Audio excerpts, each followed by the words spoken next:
Good morning, all. It's Fudder Nut here. Trying something new. Gonna do a little morning coffee routine here.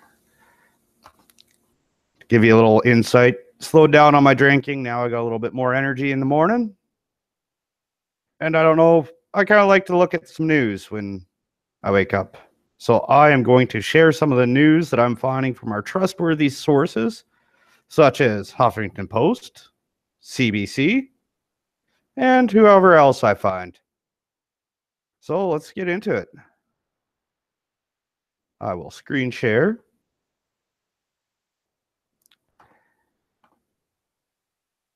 And we will get into this news article that I came across this morning.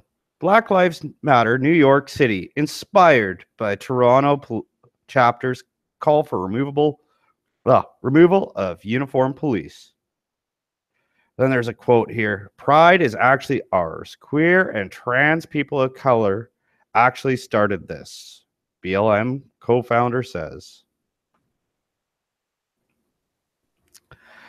Inspired by Black Lives Matter, Toronto's demonstration at the New York Toronto Pride Parade last year, members of the activist group in New York City are now calling for the removal of uniformed police officers in their city parade.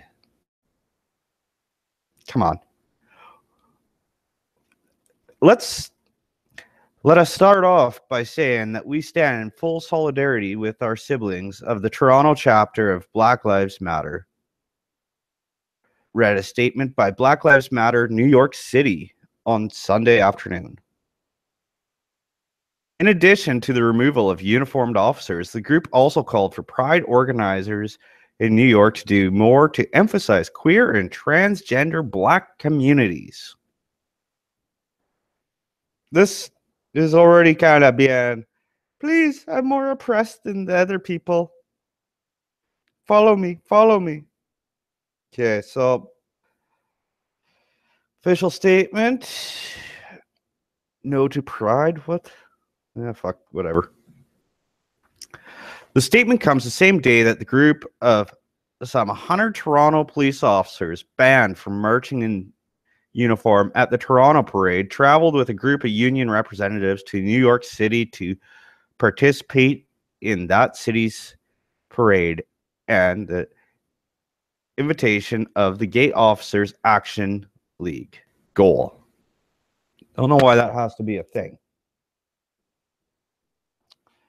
It's pretty pathetic, says police union head. Kind of agree with them. Speaking to CBC Toronto ahead of the march, the force's own LGBT liaison officer, Constable Danielle Bottineau, acknowledged many in the community saw that move as a slap in the face.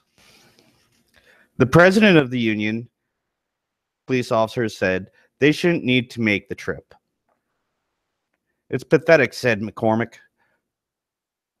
We should not be down here.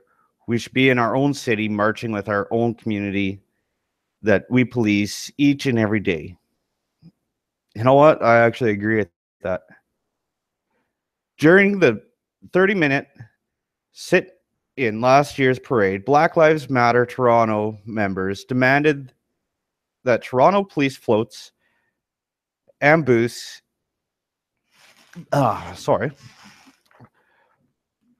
Toronto police floats and booths be banned from future Pride parades and the community events.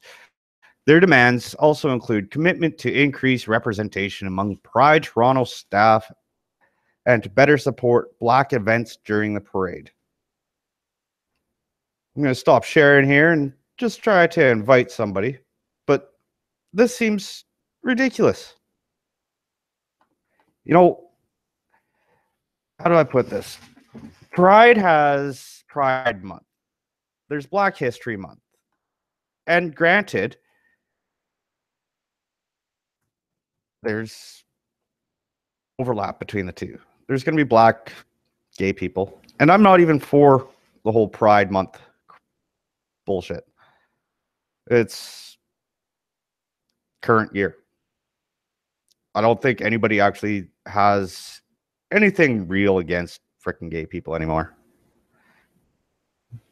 Correct me if I'm wrong. My view.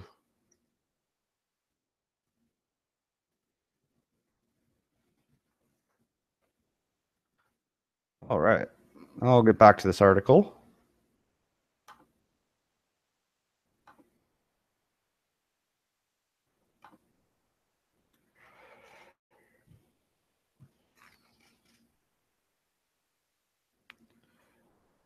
Speaking to CBC, Toronto ahead of the march. The force's own LGBT liaison officer. You know what? I'm going to actually stop this broadcast and delete it and wait till I can have a guest. Since nobody is watching anyways, I don't think. Let's see.